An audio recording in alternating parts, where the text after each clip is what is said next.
오늘 말씀의 제목은 하나님을 경유하라. 하나님을 경유하라입니다. 지금 사순절 기간인데 어떻게 기도 생활들 열심히 하고 있습니까? 사순절 기간인데 한국의 상황을 보니까 시국이 많이 혼란스럽습니다. 대통령이 탄핵되었죠. 사회는 좌우와 진보, 보수로 갈라져서 갈수록 분열되어 가고 있습니다. 그리고 빈부의 격차가 심해져 가고 있죠. 한국 사회를 보면 안타깝습니다. 미국은 그 첨단 무기를 한국에 팔아먹습니다. 군사적으로 중국과 러시아를 견제하려고 그러고 하고 있죠. 중국은 그런 미국에 맞서고 있죠. 그래서 사드를 설치하려고는 한국의 경제 보복을 가하고 있습니다. 이런 상황들을 보면서 세상 나라 지도자들이 참 하나님을 두려워하지 않는다, 이런 것을 느낍니다. 이런 민감한 시기에 정치가들이 하나님을 두려워하도록 기도를 해야 되겠다, 그런 생각들을 해봤고, 특별히 사순절 기간인데 그런 정치 지도자들 위해서 더욱더 기도를 해야 되겠다, 이런 생각들을 해봤고, 정치 지도자들의 먼저 교회 지도자들이 먼저 하나님을 경외하고 하나님께 순종을 해야 된다, 이런 생각들을 해봤습니다. 그래서 오늘은 하나님을 경외함에 대해서 함께 나누도록 하겠습니다. 하나님을 경외하는 것에 앞서서 먼저 하나님을 경외하는 것이 아닌 것을 한번 살펴보겠습니다. 자, 두려움이죠, 두려움. 자연적인 두려움. 이것은 하나님을 경외하는 것이 아닙니다. 우리가 낭떠러지를 가면 어떻습니까? 두렵죠? 자연적인 두려움입니다. 깜깜한 데 가면 어떻습니까? 두렵습니다. 공동묘지를 지나가면 어떻나요? 두렵습니다. 그래서 이 자연적인 두려움이 있고, 그 다음에 두려움의 영, Spirit of Fear가 있습니다. 두려움의 영. 그 디모데후서 1장 7절에 보니까 두려워하는 영을 하나님께서 우리에게 주신 것이 아니고 오직 능력과 사랑과 절제하는 영을 하나님께서 우리에게 주셨다고, 그런 말씀이 나와 있거든요. 그래서 두려움의 영이 존재하고 있습니다. 그것은 하나님을 경외하는 것이 아니죠. 그 다음에 또 하나님을 경외하는 것이 아닌 게 또 있습니다. 그게 뭐냐면은 종교적인 두려움입니다. 종교적인 두려움. 이 종교적인 두려움은 뭐냐면은 위선자를 만들어냅니다. 의식적인 종교인을 만들어냅니다. 이사야 선지자가 말씀하셨죠. 이 백성이 입으로는 나를 가까이 하면서 입술로는 나를 공경하나 그들의 마음은 내게서 멀리 떠났다. 그들이 나를 경외하면 사람의 계명으로 가르침을 받았을 뿐이라. 정말로 하나님을 경외하는 것이 아니고 사람의 계명으로 가르침을 받았을 뿐이라고 이사야 선지자가 아주 신랄하게 책망을 하고 있죠. 그래서 하나님을 찾는다고 찾는데 실제적으로는 사람의 계명으로 가르침을 받아가지고 종교적인 그런 두려움을 가지고 있습니다. 결과적으로 어떻게 됩니까? 위선자, 의식하는 그런 사람들을 만들어내는 것이죠. 그 다음에 또 하나님을 두려워하지 아니하는 것이 뭐냐면은 인간에 대한 두려움이 있습니다. 인간에 대한 두려움은 다른 사람이 와서 내 것을 빼갈까 두렵습니다. 그리고 다른 사람이 와서 나의 질서, 내 가정의 질서, 이 사회의 질서, 우리나라의 질서를 깨뜨릴까, 그런 인간에 대한 두려움이 있습니다. 이런 것들은 하나님을 경외하는 것이 아닙니다. 중국에 대해서 한번 개인적으로 이렇게 분석을 해봤어요. 중국이 인간에 대한 두려움을 가지고 있습니다. 공산당 일당 체제죠. 인민을 통제를 해야 됩니다. 그런데 한국의 한류 문화가 자꾸 들어갑니다. 한류 문화가 들어가면서 중국 사람들의 마음을 흔들어 놓습니다. 중국 사람들의 마음이 흔들리니까 나중에 어떻게 돼요? 공산당이 일당 체제가 무너질까? 이 사람들이, 지도자들이 전전긍긍합니다. 그래서 이 공산당 중국 사람들이 막강한 군사력으로 국내 정치를 안정을 시켜야 됩니다. 그리고 세계로 진출을 하려고 하고 있습니다. 그런데 바로 옆에 있는 북한, 그리고 밑에 있는 한국. 북한은 자꾸 핵무기 핵실험한다고 자꾸 그냥 저러고 있고, 그 다음에 한국은 미국의 초현대식 무기 사드를 배치를 하려고 하고 있고, 군사력을 탐지하려고 그러고 있습니다. 그러니까 중국은 경제 포복을 한국에 가합니다. 즉 중국의 인민들의 마음이 공산당에서 떠날까 두렵습니다. 그리고 다른 나라 세력이 중국의 일당 독재 체제를 해칠까 두렵습니다. 이러한 그 사람을 두려워하는 것이 있습니다. 이런 식으로 하나님을 두려워하지 않고 사람을 두려워하여서 다른 나라를 괴롭히면 어떻습니까? 반드시 하나님의 심판을 받습니다. 역사적으로 그렇습니다. 이스라엘을 괴롭힌 애굽, 그 다음에 헬라, 로마, 바벨론, 하나님의 심판을 받습니다. 한국은 어떻습니까? 기도하는 하나님의 백성들이 아직도 많이 있습니다. 하나님의 백성들이 한국을 위해서 기도하고 있는데 중국이 자꾸 한국을 괴롭히면 반드시 그 대가를 치르게 되어 있습니다. 중국이 사람들을 그런 두려워하는 그런 게 있는데 한번 나라가 아닌 개인들을 한번 살펴보세요. 개인들 중에서 특히 교회 다니는 사람들. 교회 다니는 사람들이 어떤 두려움에 빠질 가능성이 높을까요? 교회 다니는 사람들은 종교적인 두려움에 빠질 가능성이 가장 높습니다. 입술로는 하나님을 찬양하지만 마음으로는 멀리 떠나서 온통 위선자들이 많아질 수가 있습니다. 이사야 선지자 시대 때 그랬습니다. 그래서 이사야 선지자가 책망을 했습니다. 그리고 중세에도 그랬습니다. 그리고 현대에도 그랬습니다. 역사가 그것을 증명합니다. 종교적 두려움의 밑바탕에는 인본주의적인 자기 자신을 합리화하려는 그런 경향들이 있습니다. 이 종교적 두려움을 극복하는 방법은 자기 자신을 부인하는 것입니다. 자아가 자꾸 살아나기 때문에 외식하는 자가 되는 것이죠. 그리고 자기 자신을 부인하고 십자가의 주님을 따르는 것입니다. 그래서 영어로 하면 die to self, surrender to Christ. 자기 자신을 죽이고 주님께 굴복을 하면은 이 종교적인 두려움을 극복하고 위선자가 되지 아니하고 주님의 신실한 제자가 될 수 있습니다. 이렇게 하나님을 경외하지 아니하는 것 네 가지를 살펴봤는데, 자, 그러면은 하나님을 경외하는 것이 어떤 겁니까? 한자적으로는 경자라는 말은 존경하다, respect라는 말입니다. 그리고 의라는 말은 두려워한다, 그 말입니다. 그래서 하나님을 존경하고 두려워한다, 이 말이죠. 하나님의 속성에는 뭐가 있습니까? 크게 사랑과 공의가 있습니다. 사랑으로 은혜를 베풀어 주십니다. 그리고 공의로 심판을 행하십니다. 우리는 그 하나님의 사랑과 공의에 대해서 존경하고 리스펙트하고 그 다음에 두려워해야 됩니다. 존경하는 마음으로 하나님을 두려워하는, 이게 바로 경외입니다. 리스펙트도 있고 fear도 있고 그 다음에 reverent. 이런 respect, fear, reverent이 조화를 이루어서 하나님을 경외하는 그런 자세가 되는 것이죠. 하나님을 경외하면은 우리의 삶의 자세, 태도가 바뀝니다. 우리의 애티튜드가 바뀝니다. 자, 어떤 식으로 바뀝니까? 자동적으로 하나님을 경배하고 하나님께 순종하는 자세를 가르칩니다. 자동으로 그렇게 바뀝니다. 예배 시간에 하나님을 찬양하고 경배하고 이렇게 하나님을 높여드렸습니다. 예배 시간에 이렇게 됐으면 예배를 마치고 삶으로 돌아갑니다. 그럼 삶에서 어떻게 나타납니까?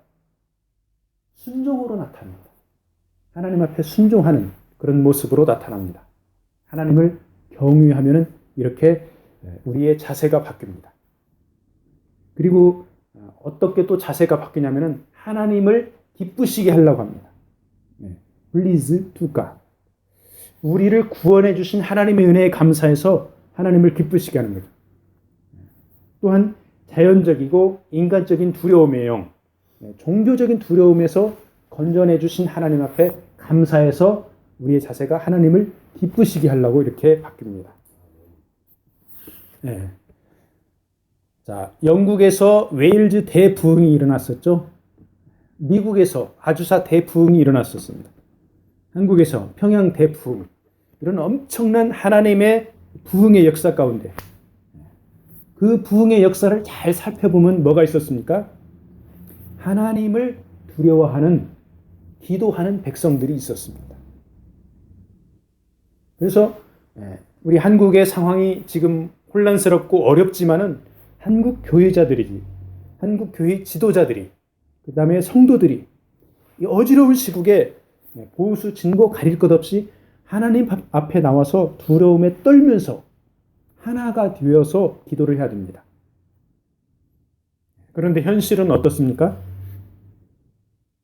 상당수의 교회 지도자들이 그리고 많은 성도들이 한쪽으로 치우쳐 있습니다.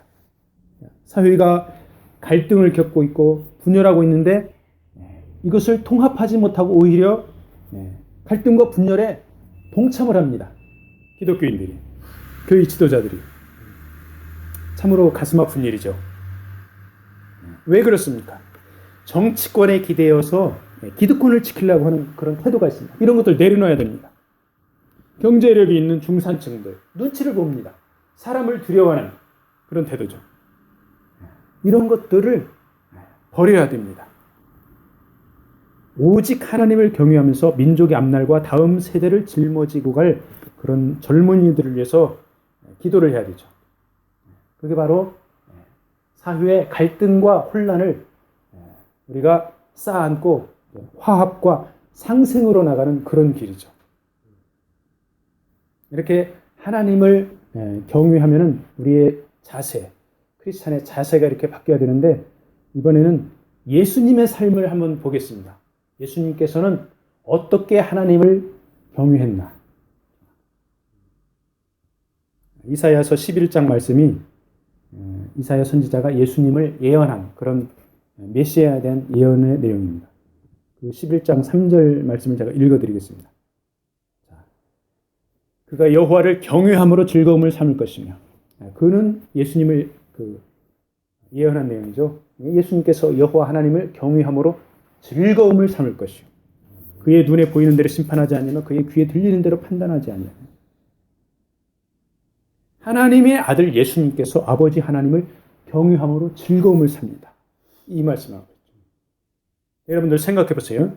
어떻게 존경하고 두려워하는데 즐거워할 수 있을까? 이해가 됩니까? 이거 이해가 쉽지 않습니다. 아버지 하나님의 인정을 받기 때문에 기쁘다는 것입니다. 여러분들 어렸을 때 아버지에게 혼난 적 있죠? 혼나다가 아버지에게 때로는 인정도 받고 칭찬을 받습니다. 그러면 마음이 어떻습니까? 마음이 즐겁습니다. 우리가 하나님을 참으로 경외하면은 하나님 앞에 우리가 착하고 충성되다는 것을 인정받습니다. 인정받을 때, 하나님 앞에 인정받을 때 그 사실이 얼마나 즐거운지 몰라요. 그래서 예수님께서는 하나님의 아들이지만은 아주 겸비해져서 겸손하신 그 예수님이 하나님을, 아버지 하나님을 경외하니까 그 경외함으로 예수님께서 즐거움을 산다, 이 말씀이죠. 그리고 예수님께서는 하나님 아버지를 경외했는데 그 경외하는 예수님의 기도를 하나님께서 들으셨습니다. 히브리서 5장 7절 말씀을 카톡에 올려놨죠. 한번 한 분이 읽어주기 바랍니다. 히브리서 5장 7절 말씀.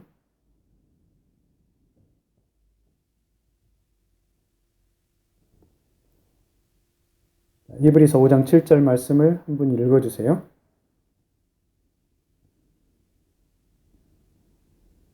카톡에 없나요?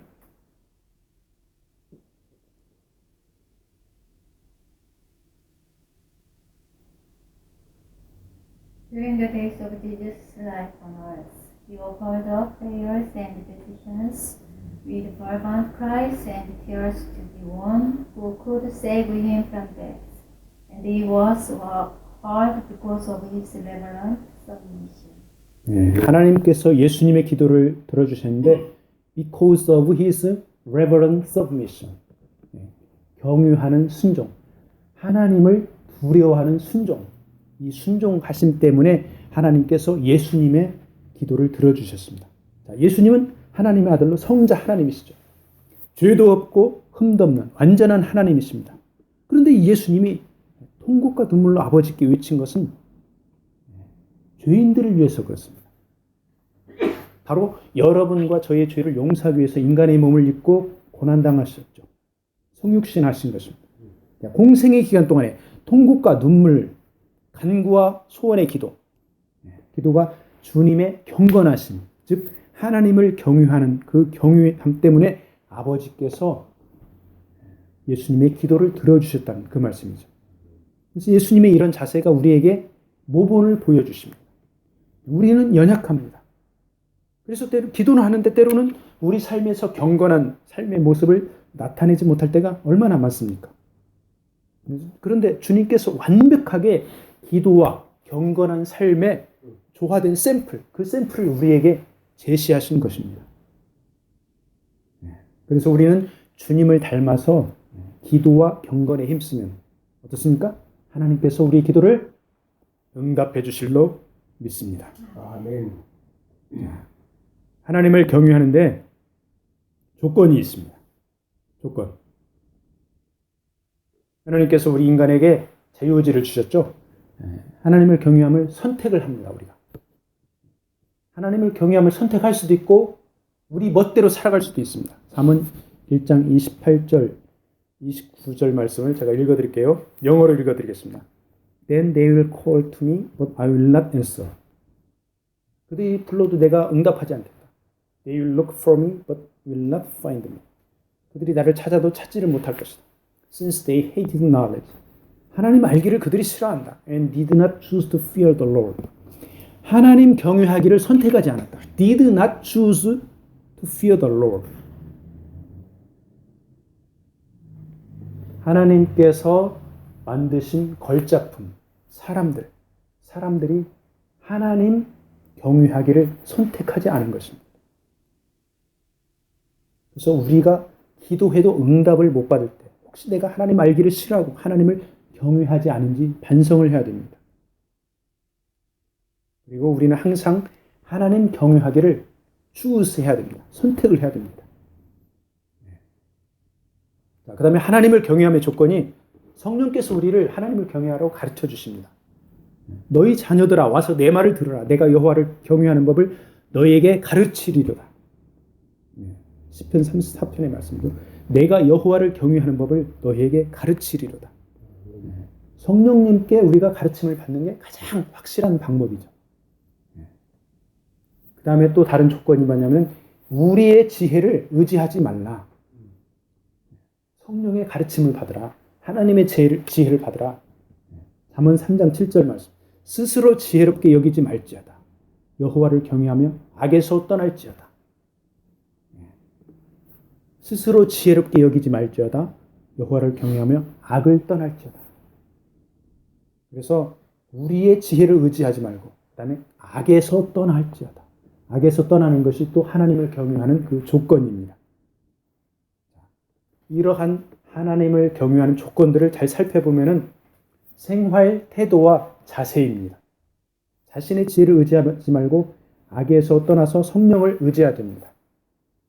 자, 이번에 한국에서 박근혜 대통령을 탄핵할 때 어떤 그 70대의 연세 드신 목사님이 십자가를 메고 박근혜 편에 서서 집회에 참가를 했습니다.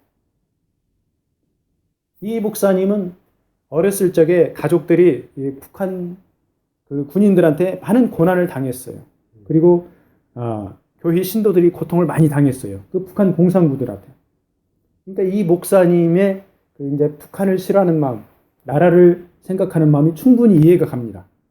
그런데 대통령을 탄핵할 때 왜 북한하고 연관을 시키냐 이거예요. 마음이 한쪽으로 치우친 거죠. 하나님께로 마음이 치우치고 백성들을 사랑하는 마음으로 그 마음이 중심으로 가야 되는데 너무 박근혜하고 북한하고 연결시켜가지고 너무 박근혜 쪽으로 마음이 치우쳤습니다. 그래서 이 목사님의 마음을 충분히 이해를 하지만 안타까운 면이 있습니다.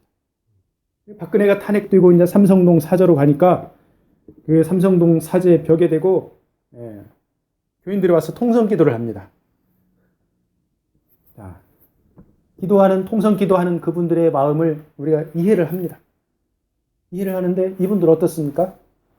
박근혜 쪽으로 마음이 치우쳤죠. 우리는 하나님의 말씀 가운데 중심을 잡고 온 백성을 놓고 기도를 해야 되는데 박근혜 쪽에 마음이 치우쳤습니다. 참 안타까운 일입니다. 그래서 아쉬운 것은 정말로 하나님을 두려워한다면 한쪽 편에 서지 말고 하나님을 두려워하라고 외쳐야 됩니다. 좌루나 우루나 치우치지 말고 하나님의 길을 가라고 외쳐야 됩니다. 촛불은 왼쪽이라고 할 수가 있죠. 탄핵을 반대한다. 그건 오른쪽이라고 할 수 있죠. 촛불과 탄핵 반대로 치우치지 말고 모든 백성들이 하나님을 두려워하고 주님 앞으로 돌아오도록 인도하여서 화합과 상생을 외쳐야 되는 것이죠. 그래서 온 나라가 좌우로 분열되고 갈라졌는데 하나님의 사람들마저도 갈라지면 이 시대의 비극입니다. 한국 교회 지도자들이 진실로 하나님을 경외하고 하나 되려고 애쓴다면 하나님께서 다시 한번 한국의 부흥의 역사를 주실 줄로 믿습니다. 아멘. 자, 하나님을 경외하면 우리에게 어떤 은혜를 주실까요? 하나님을 경외하면 하나님께서 지혜를 주십니다. 또 사람에게 말씀하셨도다. 보라, 주를 경외함이 지혜요, 악을 떠남이 명철이니라. 욥기 28장 28절의 말씀입니다. 주를 경외함이 지혜요, 악을 떠남이 명철이니라. 그래서 하나님을 경외하면 지혜를 주십니다. 이 말씀을 보면서 참 위로를 받습니다. 나이가 들어가면서 자꾸 건망증도 많이 생기고 머리가 좀 딸린다 이렇게 느끼는데 위로를 받습니다. 여러분도 좀 위로가 됩니까? 아멘. 예, 50대만 위로가 되나 봅니다. 자, 하나님을 경외하면 하나님께서 우리를 학생으로 받아주십니다. 하나님께서 선생님이 되시고 우리를 하나님의 퓨필, 학생으로 받아주십니다. 시편 25편 12절 말씀에 여호와를 경외하는 자 누구냐? 그가 택할 길을 그에게 가르치시리로다. 그 다음에 하늘의 비밀을 알게 하십니다. 그 시편 25편 14절 말씀입니다. 카톡에 나와 있죠. The Lord confides in those who fear Him. He makes His covenant known to them. confide라는 단어는 비밀을 알게 하다 이런 말씀입니다. 그래서 하나님께서 하나님을 두려워하는 사람들에게 하늘의 비밀을 알게 하십니다. He makes His covenant known to him, known to them. 언약을 또 알게 하십니다. 여러분들 성경을 읽다가 특히 어려운 부분이 어디죠? 구약에서는 다니엘이고 에스겔이고 신약에서는 요한계시록이죠. 인간의 지혜로 도저히 풀 수가 없습니다. 하나님께서 지혜를 주셔야 풀 수가 있습니다. 하늘의 비밀을 하나님께서 알려주셔야 우리가 다니엘서를 이해를 하고 요한계시록을 이해를 할 수 있습니다. 그래서 한번 여러분들이 나는 요한계시록을 정말로 알고 싶다. 그러면은 하나님을 경외하세요. 하나님을 경외하고 간절히 기도하세요. 그럼 하나님께서 요한계시록을 풀어주십니다. 그 풀어주시는 요한계시록의 말씀을 선포하세요. 불신자들에게 선포하세요. 자, 그 다음에 하나님을 경외하면은 우리에게 장수를 주십니다. 오래 살도록 하십니다.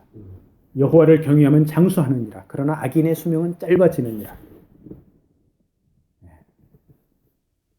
나이가 40이 되기 전까지는 뭐 오래 사는 거에 대해서 별로 신경을 안 씁니다. 근데 40 지나고 50이 넘어가면은 이제 나의 생애가 앞으로 얼마 남았을까? 그런데 이제 조금 관심을 가져지기 시작합니다. 그래서 장수를 원하면은 여호와 하나님을 경외해야 됩니다. 그다음에 우리에게 확신을 주시고 피난처가 되십니다. 여호와를 경외하는 자에게는 견고한 의류가 있느니 그 자녀들에게 피난처가 있으리라. 잠언 14장 26절 말씀이죠. 우리에게 확신을 주시고 우리의 피난처가 되십니다. 생명의 샘이 되십니다. 잠언 14장 27절 말씀, 여호와를 경외하는 것은 생명의 샘이니 사망의 그물에서 벗어나게 하느니라. 아멘.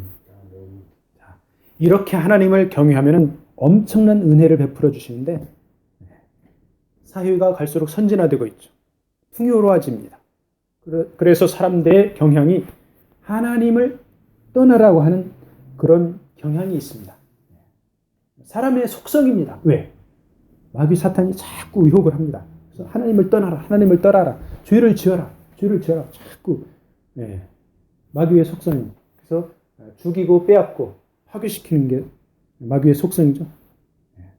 그래서 이렇게 사회가 선진화되고 풍요로워지는데 하나님을 떠나라고 하는 그런 경향을 보면 참 마음이 아픕니다. 얼마 전에 그 삼성 출신 이 아저씨와 대화를 나누는데 삼성 어떻습니까? 한국의 최고 기업입니다. 모든 사람이 삼성에 들어가고 싶어 합니다. 한국에서뿐만 아니라 전 세계적으로 유명한 기업이죠. 그런데 그 안에서 들어가서 일을 해보니까 자, 실적을 엄청나게 강요합니다. 성과를 강요합니다. 실적이 좋은 사람, 성과를 많이 올리는 사람, 물건 많이 파는 사람에게 어떻습니까? 우대를 해줍니다. 상위권자들한테 우대를 해줍니다. 그 다음에 실적이 안 좋은 사람, 물건 많이 못 파는 사람, 10%의 인원, 예를 들어서 100명이 한 부서에서 일을 하고 있다. 그러면 10%는 너희들은 그만두어야 될 사람이다. 옛날에 그 이병철 회장이 이런 말을 했대요. 하위 실적자들은 도태를 시켜버립니다. 무지막지하게 경쟁을 시킵니다. 그래서 출세해라, 성공해라, 돈을 벌어라, 이런 그런 시스템을 만들어버립니다. 그래서 결국 돈을 벌어보다가 어떻게 됩니까? 우수한 인재들이 나중에 나이 들어서 퇴출 당하기 전에 내가 먼저 나가겠다. 나가서 그런 한국의 첨단 기술을 중국에 팔아먹습니다. 어떤 사람 막 20억, 30억에도 팔아먹고 그런다고 합니다. 이러한 문화, 경제적인 논리죠. 자본주의 사회에서 어쩔 수 없는 일이기는 합니다. 그렇지만 이러한 문화가 인간성을 피폐화시킵니다. 빈부 간의 격차를 더 벌어지게 합니다. 사회 교육 제도를 왜곡시킵니다. 그런데 이런 대기업에 들어가려고 공교육이 인간성보다는 학벌 위주, 실력 위주의 기형적인 교육 시스템이 되어버립니다. 젊은 세대를 보면 참 안타깝습니다. 미래가 참으로 불투명합니다. 걱정이 되죠. 그런데 다행히도 한국의 일부 대안학교에서 하나님을 두려워하고 믿음 가운데 살면서 전인 교육을 시키는 그런 학교들이 있습니다. 그래서 믿음의 성도들이 간절히 이런 젊은이들, 이런 청소년들을 위해서 기도하고 있습니다. 이런 대안학교를 보면서, 이런 기도하는 분들을 보면서 그래도 아직은 한국에 소망이 있다, 위로를 받습니다. 그래서 우리가 하나님을 경외하고 우리에게 주신 하나님의 은혜를 많이 나누고 젊은이들을 위해서 많이 기도하기를 축복합니다. 아멘. 자, 이제 그리스도인의 삶 가운데서 어떻게 하나님을 경외할까? 그리스도인의 삶 가운데서 나눠보겠습니다. 떨며 즐거워합니다. 시편 2장 11절 말씀. 여호와를 경외함으로 섬기고 떨며 즐거워할지어다. 여호와를 경외함으로 섬기고 떨며 즐거워할지어다. 아까 나눈 말씀이죠. 즐거워할지어다. 하나님을 존경하고 섬기면서 즐거워할지어다. 그 다음에 그리스도인의 삶 가운데서 하나님을 경외하면 교회의 성장을 주십니다. 사도행전 9장 31절 말씀을 제가 읽어드릴게요. 그리하여 온 유대와 갈릴리아와 사마리아 교회가 평안하여 든든히 서가고 주를 경외함과 성령의 위로로 진행하여 수가 더 많아지니라. 이게 말씀을 보다가 교회가 성장된다. 이런 말씀이 이 성경 말씀이 있는 거 보니까 참 아주 새롭습니다. 미국이나 한국이나 전 세계 교회들의 당면 목표가 뭡니까? 당면 목표가 교회 성장입니다. 수가 많아지는 겁니다. 사실 목적, 우리의 목적은, 교회의 목적은 하나님께 영광을 돌리고 주님을 모르는 잃어버린 영혼들을 예수님을 믿게 해서 하나님 앞으로 인도하는 것입니다. 그런데 교회를 개척하고 나면은 마음이 급해지죠. 빨리 숫자가 많아야 되는데, 빨리 숫자가 많아져야 됩니다. 근데 오늘 이 사도행전 9장 31절 말씀에 보니까 정답이 딱 들어있어요. 정답이 뭡니까? 성령의 위로, 주를 경외함. 이게 정답이 들어있습니다.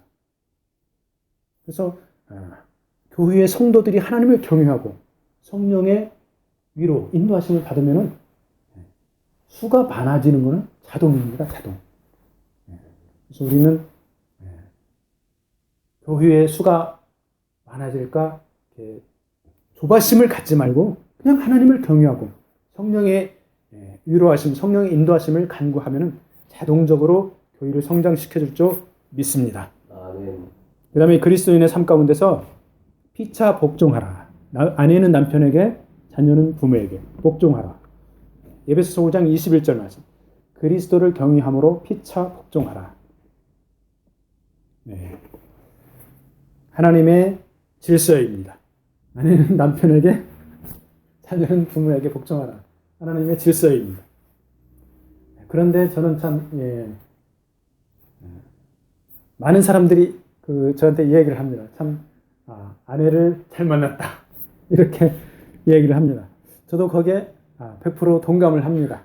아멘. 그래서 어쨌거나 아내는 남편에게 복종을 해야 됩니다. 자녀는 부모에게 복종을 해야 됩니다. 성경의 원리입니다. 그리고 저는 남편들은 아내를 사랑해야 됩니다. 예수님께서 교회를 사랑하듯이 남편들은 아내를 사랑해야 됩니다. 사랑하려고 노력을 하고 있습니다. 그 다음에 그리스도인의 삶 가운데서 아주 중요한 내용이 있습니다. 예수님의 대속을 깨달아야 됩니다. 베드로전서 1장 17절 말씀은 제가 읽어드릴게요. 외모로 보시지 않고 각 사람의 행위대로 심판하신 일을 너희가 아버지라 부른즉 너희가 나그네로 있을 때를 두려움으로 지내라. 18절 너희가 알거니와 너희 조상이 물려준 헛된 행실에서 대속함을 받은 것이 은이나 금같이 없어질 것으로 된 것이 아니요. 19절 오직 흠없고 점없는 어린 양 같은 그리스도의 보배로운 피로 된 것이니라. 아멘. 아멘. 예수님의 보배로운 피로 우리가 대속하심을 입었습니다. 그래서 17절 말씀에 두려움으로 지내라. 이 세상에 있는 동안은 너희가 나그네 인생이다. 영어로 live out your time as foreigners herein reverent fear. reverent fear. 하나님을 경외하는 자세로 이 세상에 있는 나그네 인생을 지내라. 그러면서 예수 그리스도의 보배로운 피, 대속을 깨달으라. 이 말씀이죠. 그래서 우리가 그리스도인이라고 말하는데 그리스도인이 예수님의 그 대속, 이거를 떠나면 그리스도인이 아닙니다. 항상 예수님의 십자가를 생각하고 살아야 되겠죠. 오늘 말씀을 마무리하겠습니다. 서두에서 중국이 군사력, 경제력을 앞세워서 한국을 압박하고 주변국을 호시탐탐 노리고 있습니다. 그것이 하나님을 두려워하지 않기 때문이라고 말씀드렸죠. 미국을 보세요. 미국에 문제가 많은데 엄청나게 범죄도 많습니다. 근데 그런 많은 문제들 중에 하나가 엄청나게 많은 낙태가 일어나고 있습니다. 몇 천만 명이 낙태로 죽었습니다. 지금 21세기인데 20세기 때부터 20세기 중반 후반 들어서 기하급수적으로 이 낙태, 살인이 미국에서 많이 행해지고 있습니다. 한국도 미국 닮아가서 마찬가지입니다. 왜 그렇습니까? 하나님을 두려워하지 않기 때문에. 인본주의죠. 내가 살아야 됩니다. 우리 집은 어쩔 수가 없어요. 애를 더 낳으면 먹고 살 수 없어요. 나 자신을 생각하기 때문에 그렇습니다. 생명은 하나님이 주신 소중한 존재입니다. 이런 생명이 태어나기도 전에 몇 천만 명이 이런 그런 낙태를 저지르는 것은 미국 사람들이 하나님을 두려워하지 않기 때문에 그렇습니다. 하나님을 두려워하지 않고 자신의 힘을 믿는 나라들은 하나님께서 반드시 심판하십니다. 회개해야 됩니다. 시편 2장 10절 말씀. 그런즉 군왕들아 너희는 지혜를 얻으며 세상의 재판관들아 너희는 교훈을 받을지어다. 여호와를 경외함으로 섬기고 떨며 즐거워할지어다. 여호와를 경외함으로 섬기고 떨며 즐거워할지어다. 그의 아들에게 입맞추라. 예수님 앞에 나오라 그 말씀입니다. 그렇지 아니하면 진노하심으로 너희가 길에서 망하리니 그의 진노가 급하심이라. 여호와께 피하는 모든 사람은 다 복이 있도다. 하나님의 심판이 급하심이라. 그렇지만은 하나님 앞에 피하는 사람은 구원을 주신다. 그 말씀입니다. 자, 모든 나라들, 특히 미국, 중국 등 강대국 지도자들이 하나님을 두려워하도록 기도해야 되겠습니다. 그리고 한국의 유정자들과 교회의 지도자들이 하나님을 경외하고 좌로나 우로나 치우치지 않고 하나님의 뜻대로 행하도록 기도를 해야 되겠습니다. 그리고 우리의 삶 가운데서 11절 말씀처럼 경외함과 즐거움을 함께 찾는 자세가 필요합니다. 예수 그리스도의 구속을 생각하면서 주님과 동행하기를 축복합니다. 아멘.